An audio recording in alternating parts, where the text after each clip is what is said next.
In today's video, we are going to be talking about foreshortened perspective and in particular how it relates to the human head. So what we're going to do really quick is we're going to go over the basic head proportions. So if you guys haven't seen this before, I definitely have a video where we go further into details here, but just kind of jumping in for reference, we're going to draw a just plain old front facing view from imagination. So I'm just drawing a random figure. I like to start with the circle, divide it down in half, let that line go below. And so what I'm thinking is the bottom of that circle is where I want my nose to be, essentially. So I have my head here, so I kind of added the chin on, and now we have that halfway mark, which, if you guys remember, is the eye line.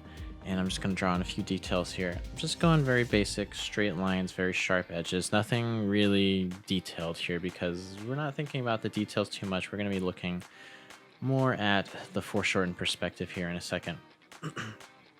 All right, so halfway from the eye to the chin, you have the nose line. Halfway from the nose line to the chin, you get the bottom of the lip. Bottom of the lip. I always want to emphasize that because sometimes if I just say lip, people are going to think I'm talking about the top. We're talking about the bottom there.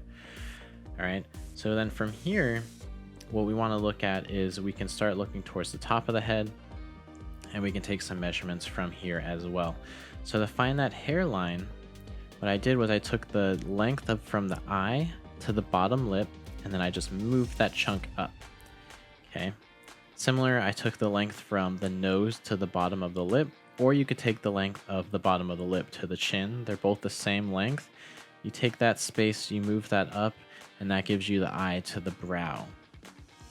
You always want to be just kind of like looking for the measurements within your own head shape. And again, to really emphasize this too, I just want to say that this is just general proportions. Does everyone fall into this mold? Absolutely not. You'll see that in a second here when we're looking at reference pictures. And if you kind of put this proportion guide on them, you'll see that a lot of them don't really fall into this place. But what I want you guys to do is go ahead and draw this in your sketchbook for what we're going to do later. And after you finish drawing in your facial features here, we're going to take this picture and we're going to draw different angles of the head. So we're going to be having the head look up, and we're going to have the head look down. Before we do that though, of course, we're going to look at some reference pictures as usual. But I want you guys to have this already done and in your sketchbook, so that way you're ready to go after we get done with the references. And I'm going to pull up a good reference for us to look at while we draw the head from different angles. So finishing up here, what I'm doing now is I'm just throwing in the ears, which if you guys don't remember the guidelines there, the ear falls right in between the eyebrow and the nose line, okay? Generally. I've noticed that this is the one that kind of varies the most when I look at photos of people. A lot of people have higher up ears, or they could even have lower ears. Remember too with your proportion guidelines that they are just guidelines and you can always go in and change things. I went in and added a little more at the top of the head because I thought it looked a little too small. And then just throw on a generic hairdo there. So what we're going to be doing in this video is looking at how perspective can show us the head tilting in different directions. So important to think about is how the head is essentially in a box shape, and looking at it straight on, we just see a square. So similar here, we have a reference of someone just looking straight on us. So we're just going to see the front of this cube. We're looking at just the front face. But what's interesting is the second that you look at a pose that turns any direction, even just to the left or right, we now have a cube in perspective. Okay, so you want to think of the front of the face as the front facing of the cube, and then anything else you see is a change of plane. It's a change in the angle, and now since we're going to be putting the head in the form of a cube, we're seeing two planes on this view. So what happens when we're looking up? Well, similar to what happens when we're looking up at a cube in perspective, right? So we're thinking about the fact that things that are getting further away from us are getting smaller. The lines are converging off into space, right? So you can see the top line there. It gets wider as it goes to the bottom of the cube. And then I can see the bottom surface of my cube, which is really important because that's the chin structure.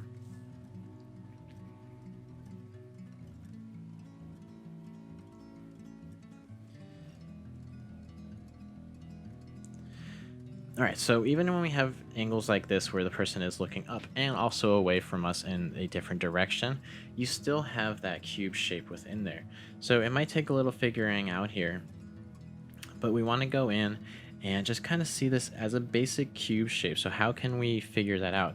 And you just want to think to yourself, if a head had to fit into a cube, where would everything line up, right? So bottom of the chin obviously tells me that's the bottom of the cube, side of the head, side of the cube, front face, front of the cube, right? No matter what. And then of course, going in and drawing this stuff, we would remember that it's an organic shape and it's round. And you can see how the proportions get a little messed up when things start to change.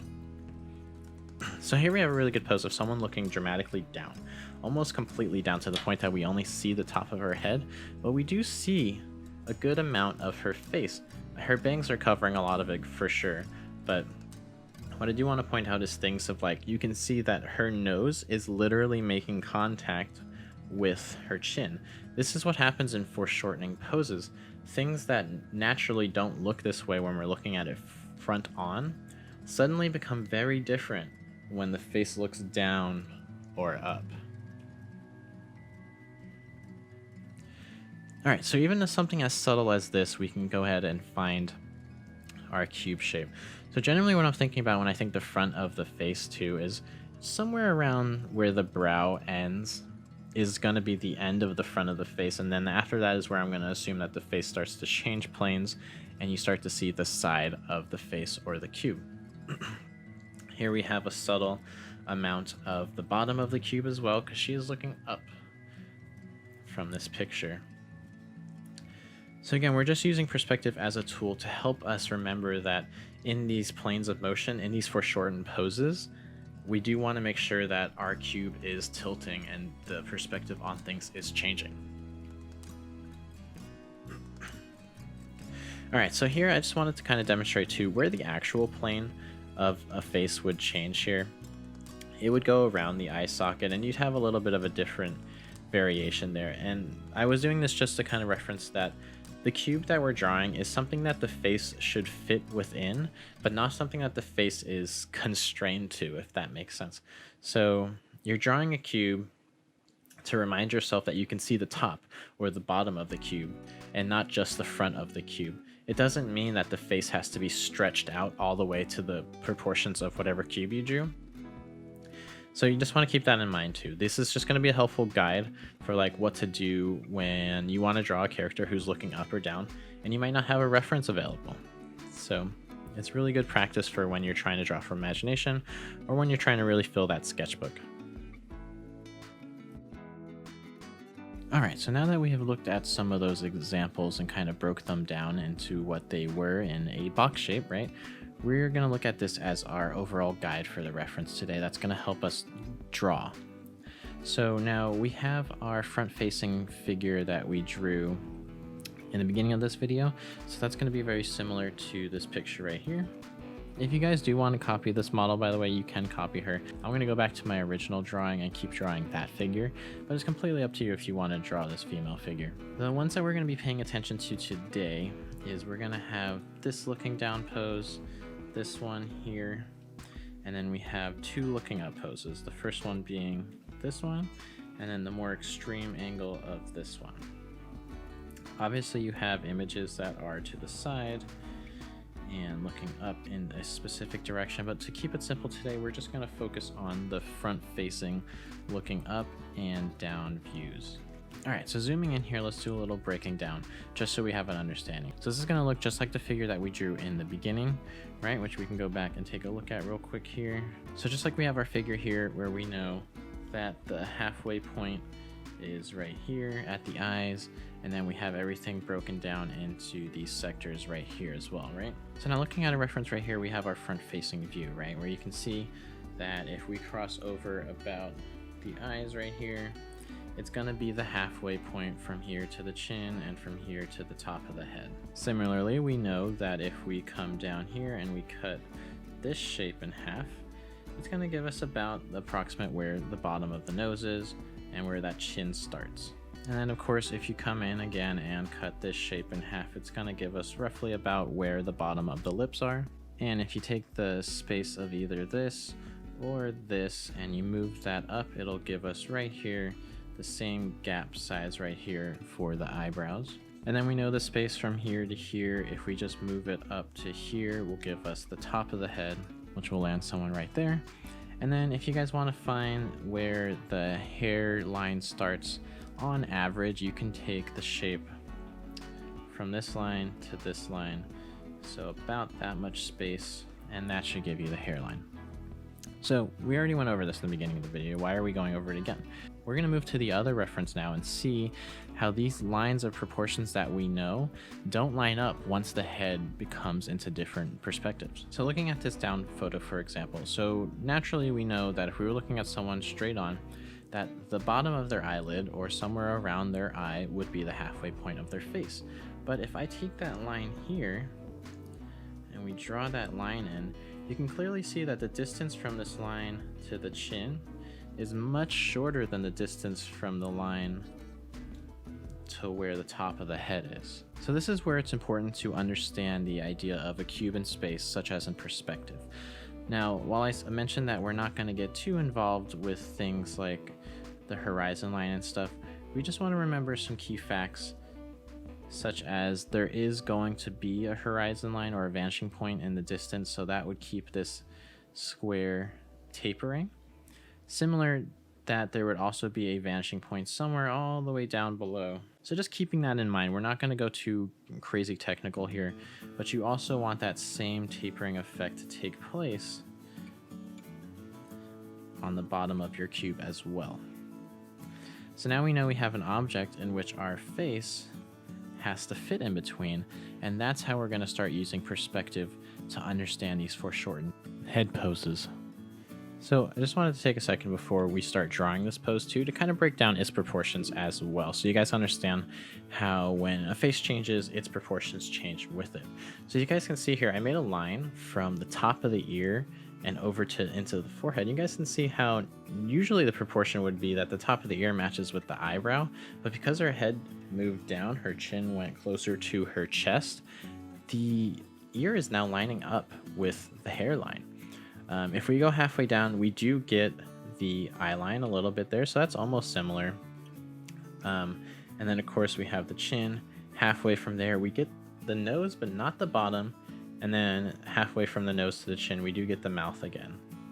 But you can see in the whole scheme of things, if you look at the top of the head, we don't get that natural one half giving us the eye line anymore. So now we're going to practice this. So what I'm going to do is I'm going to put the reference in a cube here, so that way we can draw the cube too, and then within that cube we can draw our foreshortened head pose. So what I'm looking at here is a cube that is facing down, not extremely, not dramatically, but we do see a good bit of the top of the head. We see a lot of hair going on, more hair than we would see if we were looking at someone straight on. And what I can see too is that that red line that we can see right under the green line there, that's the halfway point of her head. So remember, it's not the eye line anymore. It's right there, just below the hairline.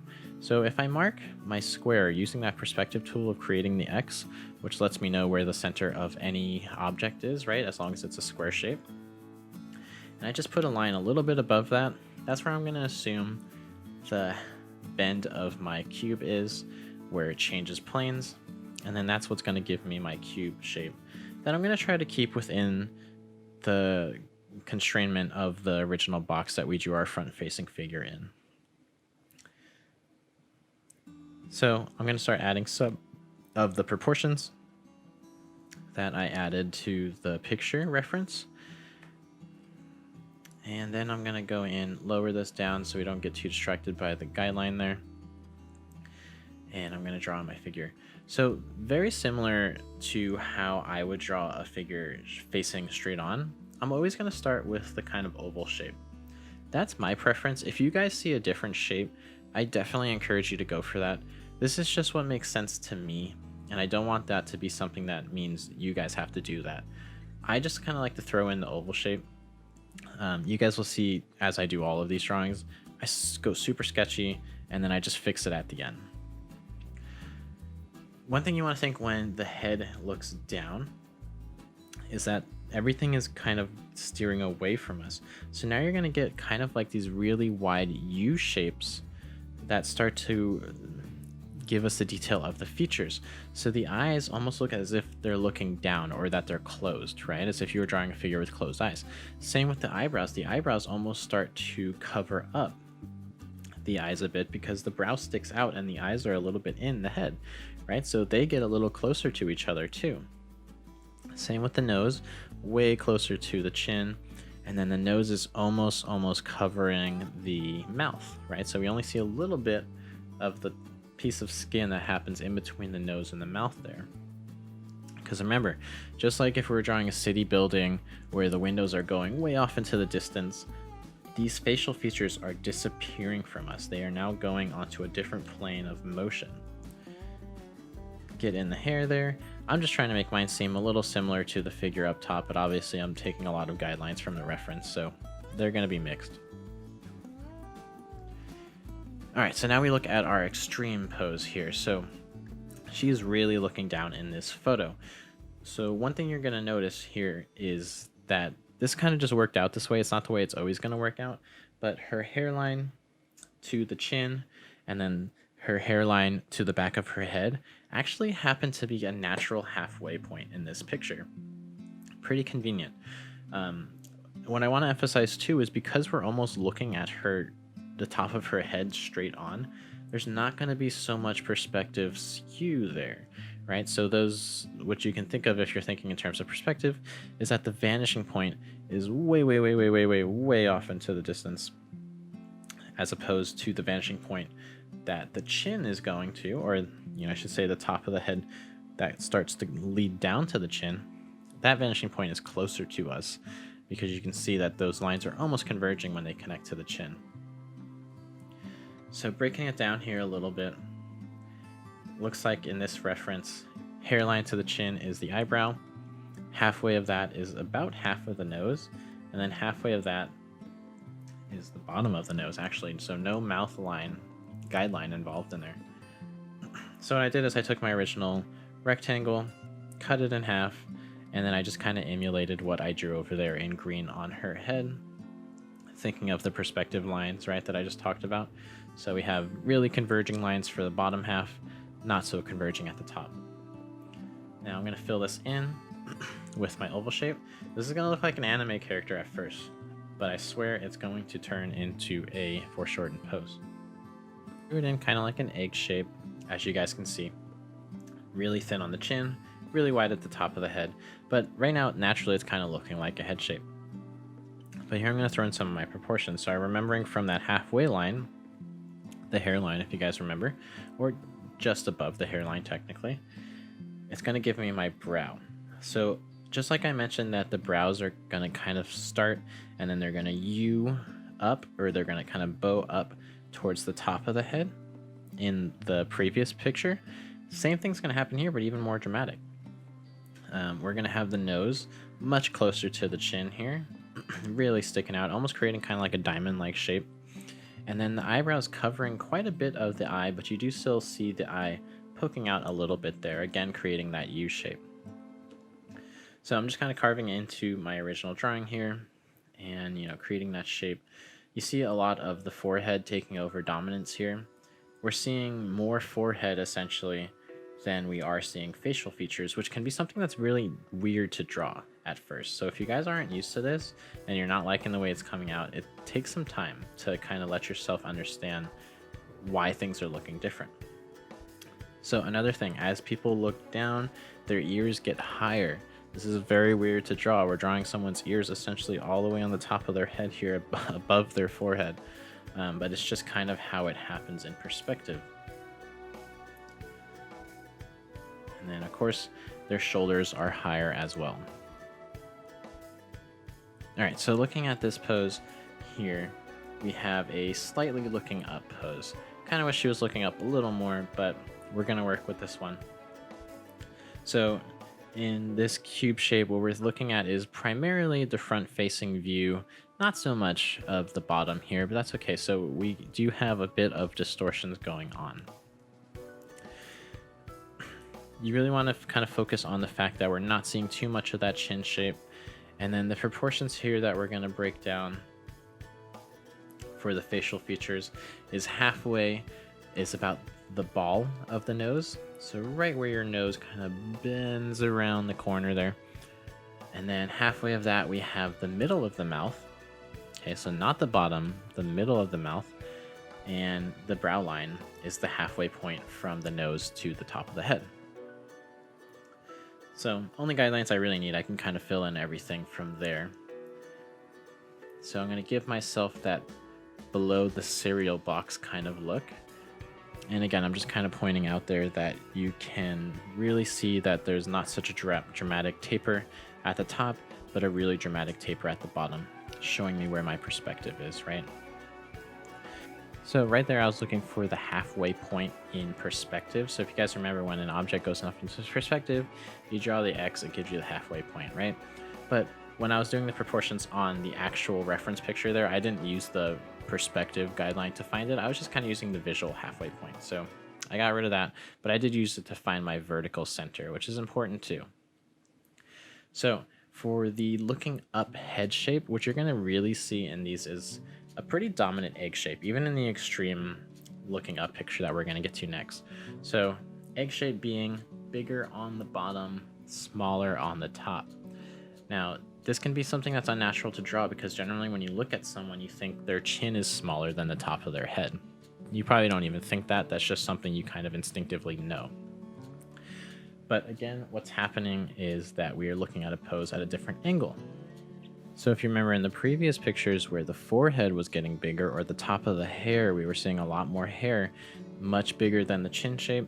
Now we have the reverse. The chin is getting bigger in perspective, and then the head is getting shorter or further away. And this is why it's called foreshortening, right? It's kind of an explanation of why things look this way, even though it kind of sounds unnatural, but it is technically how it visually looks. All right, so something that we have here with the eyes is the complete opposite of the looking down pose. What we can kind of look at is everything's going to be the opposite of looking down because we're looking up. Just like in the last pictures where everything created a U shape, here we're going to get an upside down U shape or an N shape, however you kind of want to look at it. So you can see the eyes created a little more of an arch, a little more of that kind of rainbow kind of arch. Same with the mouth, you kind of want to exaggerate it a little bit, a little more frowning, a little more of a sad face, because it's wrapping around the face, which is kind of rounded, right? So it's kind of giving us a little more of that sad frown look, even though technically not a sad character, right? Ears drop down the head, they almost touch what looks like the chin.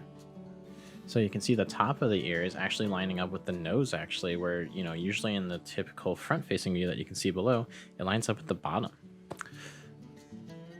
So here we got the pose figured out. Just a little shadow on the chin usually helps to kind of realize that that is the chin. And then I'm going to even kind of further exaggerate that mouth shape. So now we have our extreme example. So she's really looking up, and you guys can see that we really don't see that many features anymore. Everything has become super close together. Her eyes and her nose might as well be on the same line, if you guys can kind of see that, right? They're right next to each other, and that's not a natural thing to draw. It's kind of weird to say, you know, someone's nose is right next to their eyes, at least when you're drawing, you know, proportional human anatomy. So this is what makes it hard. But this is why we're kind of learning this with the tool of perspective that we have in our toolkit, right? So here I could see that roughly this cube, we're really looking underneath it, right? Where we're seeing a lot of that bottom of the cube. And you want to really draw that cube as big. Don't just stop where the chin stops, because remember, the cube is actually technically fitting the whole skull. So it does involve some of the neck, which is what I drew there in red. The halfway point is where the cube kind of bends for me. And this isn't going to be 100% accurate, but it's a good start. I'm going to change this a little bit as I draw it, because it doesn't end up looking completely correct to me. But it was a really good jumping off point, which is what this whole tool is for.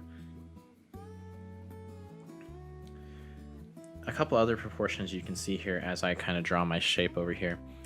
The halfway point from the chin to the head is the bottom of the nose again. And then the halfway point from the bottom of the nose to the head, top of the head, is the brim of the the nose, but also the bottom of the eyebrow, or you can consider it the top of the eye. You can see that they're all kind of falling on that same line like I mentioned. So you're gonna get yourself kind of a weird diamond-ish cut off with the tips looking shape here. And then again, I'm gonna draw in my egg shape. So let's draw in a nice big egg and then cut off at the bottom there so I can draw that triangle shape of the chin. So if you guys can see in green on the reference face, I drew in what looks like a triangle, right? That's the chin poking out. We're seeing a lot of the bottom of the chin. I really want to emphasize that.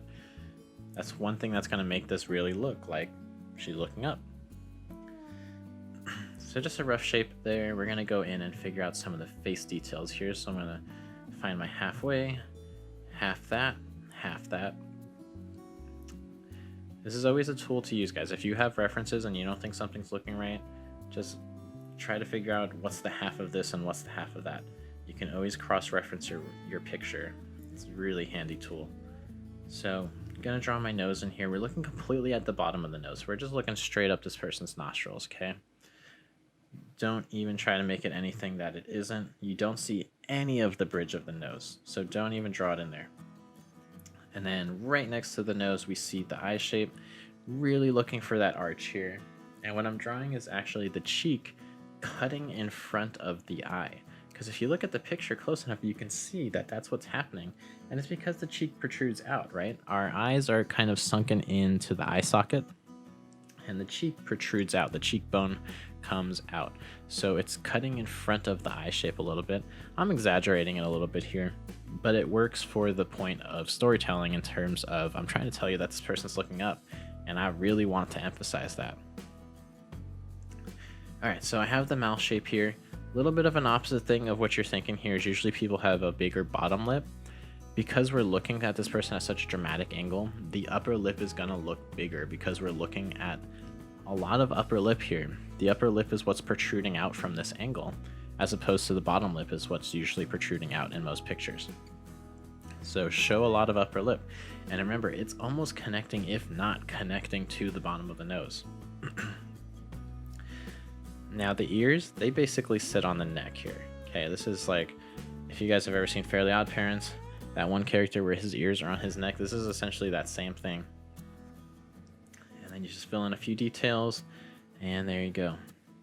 Alright guys, here's my lineup of my foreshortened poses. I hope you like this video. I know it's a bit complicated, but I hope kind of explaining it in a sense of using perspective as a tool to kind of give you a little bit of a guideline helped. If you guys like this, let me know in the comments, and if you have any suggestions for videos in the future, let me know as well. Next week, we are going to be talking about foreshortened poses of the whole figure. Have a great day, guys.